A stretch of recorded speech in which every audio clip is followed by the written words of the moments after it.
A palavra do Senhor diz assim: das profundezas clamo a ti, Senhor. Escuta, Senhor, a minha voz, e estejam alertas os teus ouvidos às minhas súplicas. Em que espírito o Salmo de número 130 é composto? Ele é feito por uma pessoa que diz aonde ela está.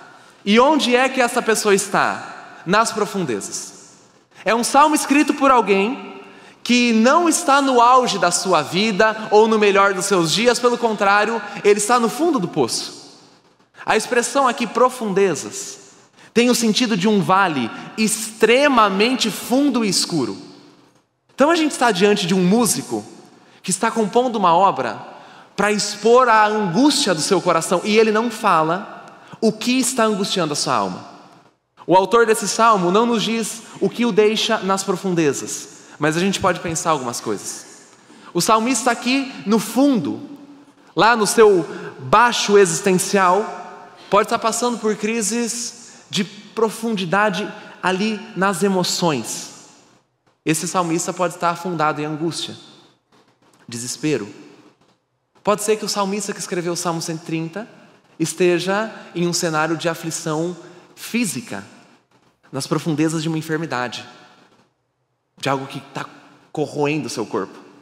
Pode ser que o salmista do número 130, ele esteja numa profundeza de pecado, angustiado porque é muito aquém do padrão que Deus tinha escolhido. Talvez ele tenha depressão. Pode ser que o nosso cantor aqui seja uma pessoa que esteja em completa amargura. A gente não sabe qual é a natureza da profundidade da dor deste salmista, mas nós sabemos que ele está gritando: eu estou nas profundezas. E ele está dizendo: das profundezas clamo a ti, Senhor, escute a minha voz e esteja atento à minha súplica. Fundamental observar o termo súplica. Irmãos, quando alguém está suplicando, essa pessoa ela está destituída, ela está sem nenhum outro recurso. Nós suplicamos quando nós não temos mais nada para poder barganhar. Quando a gente pode fazer uma troca, nós não suplicamos. Quando nós temos algum tipo de poder, nós negociamos. Mas o salmista entende que ele está num vazio e numa profundidade tão intensos que não lhe resta nada, nenhum recurso que não seja a pura súplica. Esse é o nível do coração dele. Das profundezas clamo a ti. É um grito de desespero. Então estamos lidando com um salmista e com uma música de angústia. Senhor, eu estou aqui no vale, aqui embaixo. E aqui embaixo eu não tenho recursos para exigir do Senhor a sua atenção, mas estou suplicando, quase que gritando: ouça a minha voz, inclina teus ouvidos a mim. E esse é o coração dele. Mas ele tem muita consciência de quem é que está pedindo. A gente não está aqui diante de uma pessoa arrogante, prepotente, que está exigindo de Deus qualquer coisa. Pelo contrário, esse salmista tem noção plena de que ele não poderia estar fazendo essa oração com confiança nos olhos. Ele tem noção plena de que ele está no fundo, no vale, e que ali ele não pode negociar com o Senhor. Veja o versículo 3 e 4. Se tu, Senhor, observares as iniquidades, quem, Senhor, poderá escapar? Mas contigo está o perdão, para que sejas temido. O salmista ele chega a uma constatação: Deus, se o Senhor observar o pecado, então eu mesmo que estou orando ao Senhor não tenho condições de terminar a minha oração. Eu não chego no amém. E aqui o termo observar, na figura original que o Salmo está expondo para a gente, é basicamente a ideia de tomar nota, fazer uma lista. O que o salmista está dizendo é isso: Deus, se o Senhor anotar os pecados, não há no universo quem poderia concluir uma oração de pedido de ajuda. Então olha o cenário desse homem. Ele está no fundo do poço. Ele está ali, sem nenhum recurso, completamente destituído de posse ou de moral. Ele tem noção que ele não pode chegar em Deus e exigir de Deus: Deus, ai de mim se o Senhor anotar os meus pecados, eu não vou concluir essa sentença. Porque Deus, pecado é a coisa que mais existe dentro de mim. iniquidade é a marca da minha existência. Mas não só minha, é a marca da existência humana. E aí o salmista encontra dentro dessa angústia uma expressão que é muito bonita. Ele percebe: Deus, mesmo que eu seja extremamente pecador e esteja no fundo do poço, contigo está o perdão, a fim de que o teu nome seja temido. A fim de que o teu nome seja temido. No meio do vale ali, no fundo do poço, o salmista percebe que Deus é o único no universo que carrega consigo uma prerrogativa, um poder. É o único que pode perdoar. E isso gera temor. Aqui a gente precisa trabalhar com essa palavra, temor ou temido. Na nossa cabeça, ser temido significa gerar medo, trazer uma espécie de horror. Nós falamos isso, nós tememos o amanhã, nós tememos a política, nós tememos as coisas, mas não é esse o sentido que o salmista usa para a expressão temor. Na Bíblia, temer o Senhor, o temor de Deus, não é pura e simplesmente um horror a Deus. Temor do Senhor significa uma reverência, profunda admiração. Olha que conclusão este salmista chega: Deus, eu não tenho moral nenhuma para exigir que o Senhor olhe para o meu vale, porque eu sou cheio de iniquidade. Mas Deus, o Senhor tem perdão e o seu coração é cheio de graça, e isso o torna admirável. O Senhor tem um mecanismo para perdoar, o Senhor tem poder para perdoar, e por isso nós te admiramos, porque o Senhor consegue olhar para além das iniquidades. A gente às vezes não consegue. Às vezes a gente faz uma coisa que o salmista pediu para Deus não fazer. A gente toma a lista dos nossos pecados, e aí na lista dos nossos pecados a gente não consegue ver além. Mas Deus tem o perdão para que Ele seja temido, adorado, admirado. Então estamos diante de um salmista que faz uma oração muito, muito, muito humilde. Estou no pó, fundo do poço. Não sabemos o porquê, mas ele está ali. No fundo do poço, não tenho moral para exigir do Senhor atenção. Mas Deus, veja além do meu pecado, vai além da minha iniquidade. E aí ele vai expressar a sua petição, versículos 5 e 6. Eu aguardo o Senhor, a minha alma o aguarda, eu espero na sua palavra. A minha alma anseia pelo Senhor, mais do que os guardas anseiam pelo romper da manhã, mais do que os guardas pelo romper da manhã. Olha a intensidade. Eu espero o Senhor, eu espero na sua palavra. E aí ele traz uma figura. Mais do que qualquer um que guarda uma cidade, espera pelo nascer do sol, eu coloco meu coração em Deus. Irmãos, na época que o salmista escreve, as cidades são muradas. Existem muralhas para você impedir que invasores roubem a cidade ou que povos inimigos ataquem. E tem uma pessoa que precisa cuidar da muralha, é o guarda. E aquele guarda, ele tem que ficar de olho naquele território, olhando para o escuro para ver se nenhum ataque vem durante toda a madrugada. É muito angustiante. Imagine você ser colocado nessa missão, guardar a cidade de Bauru durante a madrugada, com o risco iminente de a qualquer momento encontrar alguém subindo a muralha para decapitar a sua cabeça e invadir a nossa cidade. É muita angústia. Esse guarda que está ali, nessa função, qual que é a coisa que ele mais deseja? Que o sol nasça, porque a luz do sol dilui o perigo. Quando o sol nasce, eu não preciso ficar à espreita, em alerta. Imagina o quanto esse guarda não deseja o nascer do sol. Mas aí o salmista vai falar, mais do que esse guarda, que fica na angústia e na iminência de um ataque, mais do que esse guarda espera o nascer do sol, eu espero na sua palavra. Eu espero Deus. Eu espero naquele que fez todo o universo. Meu coração está esperando no Senhor.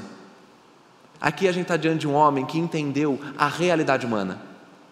Ele entendeu que não tinha nenhum outro recurso que poderia tirá-lo daquela angústia onde ele estava inserido. É enfermidade? É doença? É angústia? Tristeza? Independente. Esse homem chegou à constatação: não tenho nenhum outro recurso. O único que eu posso esperar é no Senhor. então eu vou esperar nele ardentemente. Tem momento na vida que a gente faz oração assim.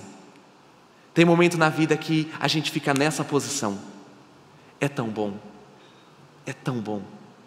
Tem horas na vida que você está inserido em um cenário tão catastrófico, tão caótico, seja interno por causa de toda a questão emocional, seja externo por causa de toda a questão circunstancial. Tem momento que você chega nesse nível. Senhor, não tem para onde eu correr, eu aguardo na sua palavra. E aí você fica naquela angústia, naquela iminência. A maioria das nossas orações não é feita nesse espírito. Muitas vezes quando a gente ora, a nossa oração de desespero, muitas vezes ela termina sem esse espírito de aguardar a manifestação do Senhor. Mas não é o caso do salmista. Ele não tem outro recurso. E quando ele diz assim, espero na sua palavra, o que o salmista está dizendo é, eu conheço o que Deus falou na Bíblia.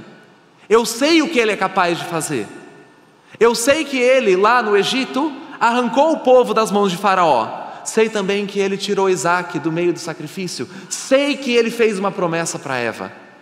Eu sei pela palavra que Deus tem poder de parar o sol. Eu sei pela palavra que Deus tem o poder de fazer pão descer do céu para alimentar o seu povo. Eu sei pela palavra que Yahvé destrói os muros de Jericó para que haja a conquista da terra prometida. Então eu que estou nas profundezas aguardo no Senhor que faz isso. Esse é o espírito dessa oração. Nós não estamos diante de uma oração feita de modo leviano. É pura angústia e desespero. Senhor, eu espero na sua palavra. Não tem outro recurso. Ou é Yahvé, ou Yahvé abre o céu, ou Deus derrama a sua graça e com um braço forte me salva, ou eu ficarei nas profundezas. Eu espero, porque o Senhor vindo é como o sol nascendo para o guarda na muralha. Não tem outro recurso. E aí a gente fica na tensão. Será que Deus vai ouvir a oração desse salmista?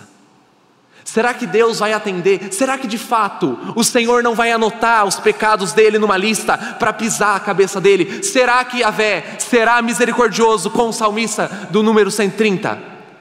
A gente consegue visualizar que muito provavelmente Yahvé respondeu e atendeu ao clamor do salmista que estava no vale, na angústia, por causa da mudança de tom que aparece nos últimos 2 versículos que nós leremos. Até agora ele está em profunda angústia e desespero, mas veja a mudança, a tonalidade que o salmo adquire agora no versículo 7, versículo 8. Espere Israel no Senhor, pois no Senhor há misericórdia, e nele nós temos ampla redenção. É Ele quem redime Israel de todas as suas iniquidades. O salmista começou clamando em desespero, das profundezas clamo a ti, Yahvé, escute meu clamor. Mas agora o salmista não está mais clamando, ele está pregando. Percebe a mudança de tom? Ele não está mais falando com Deus. Com quem ele está falando? Com Israel. E o que ele está falando a Israel? Israel, eu tive angústia. Israel, eu fui lá para o fundo do poço. Israel, eu não confiei em ninguém além do Senhor. Eu não fui fazer investimento, eu não fui criar um pé de meia, eu não fui correr para acionar outros recursos, eu esperei no Senhor. Israel, eu fui atendido. Então, espere Israel em Yahvé. É uma mudança de tom significativa. Esse homem que começou clamando agora está em pregação. E o que ele está pregando para o seu povo? Descobri que em Yahvé, descobri que em Deus há ampla redenção. Descobri que nele, o Senhor, existe misericórdia e que Ele apaga todas as iniquidades. Tem bastante material para a gente comentar aqui, mas eu quero focar especificamente na expressão redenção. O que isso significa? A gente cantou agora que nós temos redenção em Jesus Cristo. Redenção é um termo que você não encontraria numa igreja lá atrás, na época de Davi. Sabe onde que você iria encontrar o termo redenção? No mercado de escravos. Na época que o Salmo é escrito, mais ou menos ali, 400 ou 500 anos de Jesus, pessoas eram sequestradas em vários lugares do mundo para serem vendidas como escravas. Ou pessoas que não pagavam dívidas tinham que dar o seu corpo como serviço para poder quitar o débito. E nos mercados de escravo você tinha uma multidão de gente. Mas às vezes, alguém da família viu que a pessoa, um familiar, um primo distante, foi vendido como escravo. Essa pessoa iria lá no mercado, onde tinha um monte de ser humano sendo vendido como coisa.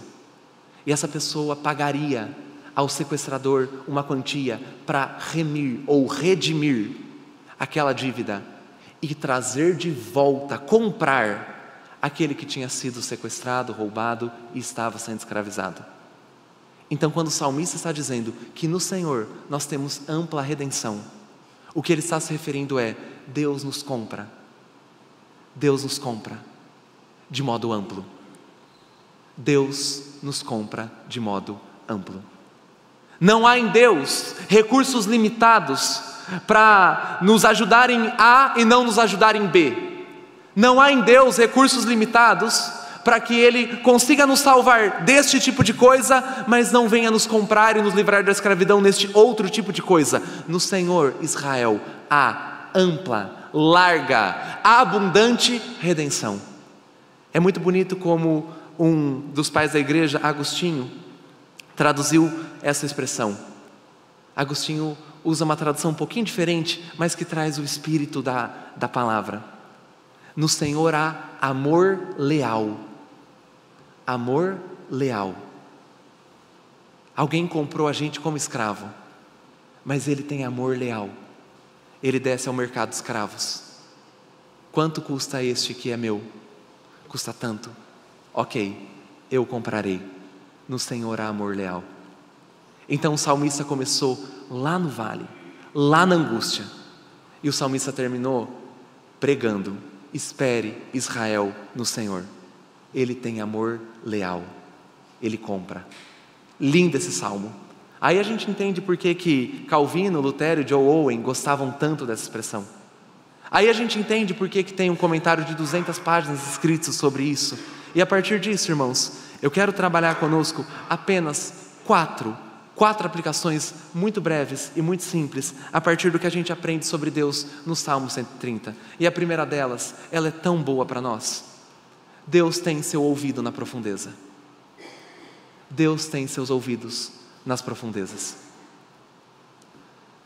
O Senhor Deus é o autor do universo. O Senhor Deus tem autoridade para chamar as estrelas pelo nome. Deus fala e o sol continuamente fica explodindo no sistema solar para que haja fogo, vida na terra. Deus domina o Leviatã. Deus, ele pega Lúcifer e amarra Lúcifer. E este Deus escuta as profundezas onde os seus filhos podem estar inseridos. Sabe onde a gente vê isso? História de Jonas. Jonas é o profeta mais terrível do Antigo Testamento. É o cara que, ao pregar e ter sucesso, fica irritado, e é o profeta que não quis fazer a vontade do Senhor. Jonas é um fracasso terrível. E Jonas é colocado, você conhece a história, lá no fundo de uma baleia. E aí, naquilo que era o interior do mundo, debaixo de toda a água, debaixo de todo o oceano, Jonas clama. E qual que é a oração de Jonas? Todas as tuas ondas, ó Senhor, passaram sobre mim, mas do Senhor vem a salvação. Teus ouvidos ouviram a minha voz, e o Senhor me respondeu quando clamei a ti. Uma baleia engoliu a pessoa, mas Deus tem seu ouvido na profundeza. Deus ouviu Jonas. E Ana, a mulher que não tinha filhos e angustiada, só conseguia mexer a boca sem emitir som. Deus escutou palavras que não foram pronunciadas, porque Deus tem seu ouvido na profundeza do coração daquela mulher infértil. E Agar, a esposa de Abraão, a concubina de Abraão, na verdade, que é expulsa no deserto para morrer com Ismael. Deus escuta o choro do menino e manda o anjo do Senhor guardar a criança. Deus tem seu ouvido na profundeza. Isso aqui torna Deus diferente de tudo. Você já imaginou, irmão? Você está em angústia, você está naquele fundo, no vale, ou o câncer atingiu a sua vida, e aí não existe recurso existencial para você lidar com aquela situação. Não há ministério público que vai olhar para você e falar: deixa eu olhar seu coração. Você não tem a Secretaria das Almas, mantida pelo governo, para poder atender você. Se você clamar, não haverá quem poderá atingir essa área da sua alma. Mas Deus tem seu ouvido na profundeza, e Ele escuta com atenção. Isso é lindo. Você já parou para pensar, gente? Quantos dos nossos dramas têm significância à luz do funcionamento do universo? Se você está triste ou está feliz, o sol vai continuar sendo o sol. Se você está triste ou está feliz, toda a criação continuará existindo, funcionando, maravilha. Nós não precisávamos dar atenção, mas Deus escuta quem está nas profundezas. E se não fosse isso, a gente já teria sido consumido há muito tempo. E o salmista aqui, ao não ser específico em qual profundidade ele está, nos abre brecha para a gente entender que Deus tem seus ouvidos em qualquer profundeza. Estou extremamente angustiado porque estou debaixo do pecado e não consigo me soltar. Deus escutaria os meus gritos nas profundezas? Sim, sim. Estou extremamente angustiado porque o meu corpo está caindo, corroendo. Deus escutaria os meus gritos? Sim. Estou debaixo do cerco das minhas emoções e a tristeza corrói os meus dias. Deus escutaria o meu grito? Sim. Primeira lição: Deus tem o seu ouvido na profundeza. Segunda lição, que eu acho que é maravilhosa, irmãos. Veja que ali, no versículo 5, vamos dar uma olhada de novo nesse versículo. O salmista diz: aguardo o Senhor. Aguardo o Senhor. O coração aflito do salmista está pedindo pelo quê? Pelo que o salmista está aguardando? Ele está esperando não pelo livramento, ele não está esperando necessariamente pela alegria ou pelo riso que vai suprir aquela noite angustiante. Aguardo o Senhor. Sabe o que o coração quebrado, aflito, seja pela vida, seja pelo pecado, o que o coração aflito precisa? Ele precisa de Deus. Não há outro recurso que pode recosturar o coração. O que o coração quebrado, angustiado precisa é o Senhor. O salmista entendeu isso. Minha alma aguarda a Deus. Eu não estou esperando Deus mudar minha sorte, eu não estou esperando, eu quero a visita dEle. Eu espero por Ele. E a gente precisa entender isso. Na nossa angústia, na nossa fragilidade, quando a gente se vê incapaz, o que a nossa alma precisa? Precisa do Senhor. Sabe quem que mostra isso pra gente? O homem que perdeu tudo, porque Deus permitiu que o diabo tocasse nele. Jó. Jó perde família, bens, posição social. Jó perde tudo. Mas o que é que faz o coração de Jó voltar a bater? Eu falava de coisas que eu não sabia, mas agora os meus olhos te veem, por isso eu me arrependo. Deus aparece para Jó, e aí quando Jó vê Deus, a alma dele é reconstruída, porque a alma aflita não precisa de outro recurso que não seja o Senhor. Ele reconstrói. C.S. Lewis, ele tem uma frase muito bacana ao considerar isso. C.S. Lewis é um autor famoso, nós sempre citamos ele, e há um momento em que ele perde a sua esposa, Joy. Ele perde ela morre. Foi pouco tempo que eles ficaram casados. E é um autor que escreveu sobre isso. E ele diz que em oração ele ficava perguntando a Deus: Deus, por quê? Por quê? Por quê? Não entendo, cadê a resposta? E aí C.S. Lewis, depois de brigar com Deus, orar a Deus, se humilhar diante de Deus, chega à conclusão e diz o seguinte: agora entendo, ó Deus, por que não foi respondido do jeito que queria? Tu és a resposta. E quando meus olhos olham os teus, aí encontro a solução do meu problema. O Senhor é a resposta. O que o coração aflito precisa? O coração do autor que perdeu a esposa, o coração da mãe que perdeu o filho, o coração de quem está angustiado. Aguardo o Senhor. Então, primeiro, Deus tem seu ouvido nas profundezas. Segundo, coração quebrado precisa olhar para Deus. Terceiro, estamos lidando com uma divindade que pode transformar qualquer aflição em pregação. A gente percebeu isso no Salmo. Aquilo que começou como um grito de angústia, terminou como uma convocação à esperança. Aquilo que inicialmente era um desespero, um profundo grito de socorro, agora termina o Salmo como um convite: espere Israel em Yahvé. Aguarde Israel no Senhor.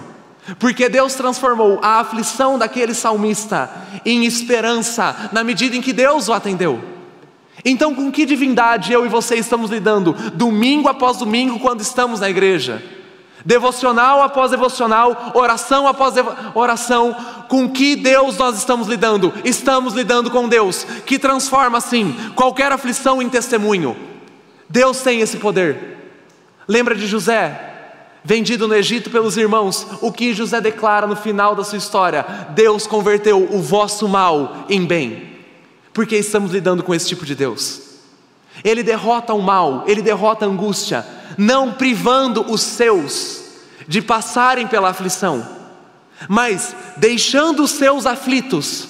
Deus derrota o mal de dentro para fora, ao salvar o seu povo das maiores angústias possíveis. Seria muito bom que Deus livrasse os amigos de Daniel da fornalha, daria muito testemunho. Mas livrar os amigos de Daniel dentro das chamas esclarece um pouco o poder do nosso Deus e o seu envolvimento. Ele derrota o mal, a angústia, Ele derrota o desespero, as profundezas de dentro delas. Porque quando Ele permite que o povo delas vá até ali, ainda que a gente ande no vale da sombra da morte, para citar um outro salmo, ainda assim Ele está com a gente. Não tememos mal algum, porque Ele nos consola. E qual é o final? Águas tranquilas, pastos verdejantes. Águas tranquilas, pastos verdejantes. Então a gente está lidando com Deus que pode pegar qualquer aflição sua, qualquer desespero, e transformar em hino de louvor, em pregação. Aqui tem uma história bonita também para a gente observar. Nós temos na história da igreja muitos hinos, que a gente canta direto. Mas os melhores hinos foram escritos em profunda angústia. E tem um casal que escreveu dentro de um cenário, os irmãos conhecem a história, bem famosa. O casal engravidou numa época onde os Estados Unidos estavam na guerra do Vietnã, liberação de drogas, uma revolução sexual terrível, um monte de coisa acontecendo, e um menino está chegando. Quem que vai cuidar desse menino? Quem que vai preservar a vida dele? E o casal fica profundamente angustiado, aflito. Mas aí a esposa, que as mulheres sempre têm uma sensibilidade maior ao chamado de Deus, a esposa de madrugada vai lá orar, pega o teclado e começa a dedilhar uma música. E que música é essa? O refrão é muito conhecido: porque Ele vive, posso crer no amanhã.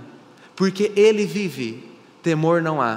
Porque eu bem sei, sim, eu bem sei que a minha vida está nas mãos do meu Jesus, que vivo está. O bebê chega e de repente aquilo que era aflição se torna um dos hinos mais conhecidos da igreja cristã. Deus transforma angústia, luto, em pregação e testemunho. Aí encaixa a tua vida. Você está sofrendo? É muito provável que esteja. O que Deus vai fazer com isso? Ele vai pegar e Ele vai de dentro do mal derrotar o mal e transformar em hino de louvor aquilo que começou como um grito de desespero. Primeiro, Deus ouve as profundezas.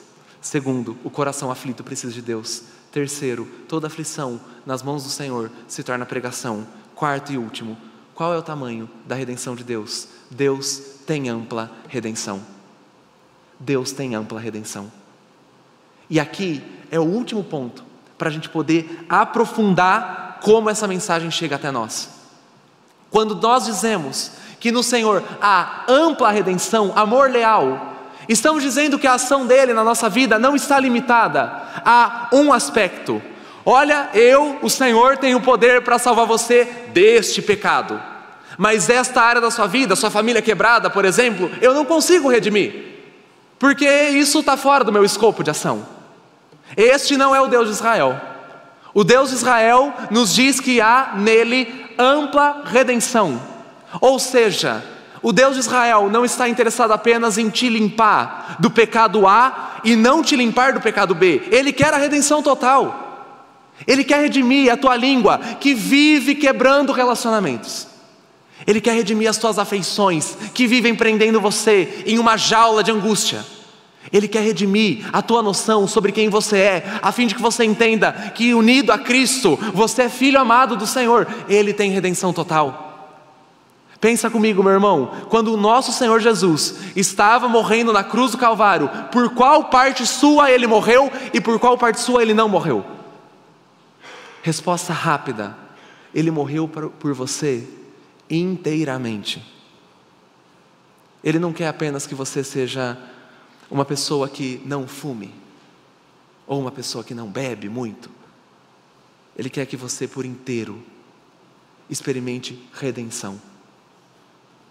A ação de Deus comprando para si cada área da nossa vida, pois no Senhor há ampla redenção. Vamos olhar alguns casos bíblicos onde isso se manifestou. O primeiro deles é Zaqueu. Os irmãos conhecem a história. Zaqueu é o publicano que começa a história dele no Evangelho de Lucas completamente sozinho. Zaqueu não consegue nem acessar a multidão porque é odiado. Aí Zaqueu encontra com Jesus. E como que termina a história de Zaqueu? Vários pecadores entraram em sua casa, houve uma festa, e o Senhor Jesus declara: hoje salvação, redenção apareceu aqui. Deus só tirou o pecado de Zaqueu? Não. Deus também inseriu ele em um cenário festivo, redimiu a solidão de Zaqueu. Deus tirou Zaqueu de uma vida sozinha, agora ele tem gente em casa para ter festa, porque Deus redimiu isso. Ou por exemplo, a mulher com fluxo de sangue, ninguém podia tocá-la, aí ela encontra com Jesus, e de repente diante de uma multidão, o que ele está afirmando? Tua fé te salvou, vai em paz, você pode agora ter vida social. Por quê? Porque eu apareci na sua vida. Ele não está só curando o sangue que flui, ele está curando toda a visão que essa mulher tinha. Ou então, uma outra história que eu acho que é maravilhosa, Noemi no Antigo Testamento, aquela que era sogra de Ruth. Como é que Noemi chega depois que ela perde toda a família dela e volta para Israel?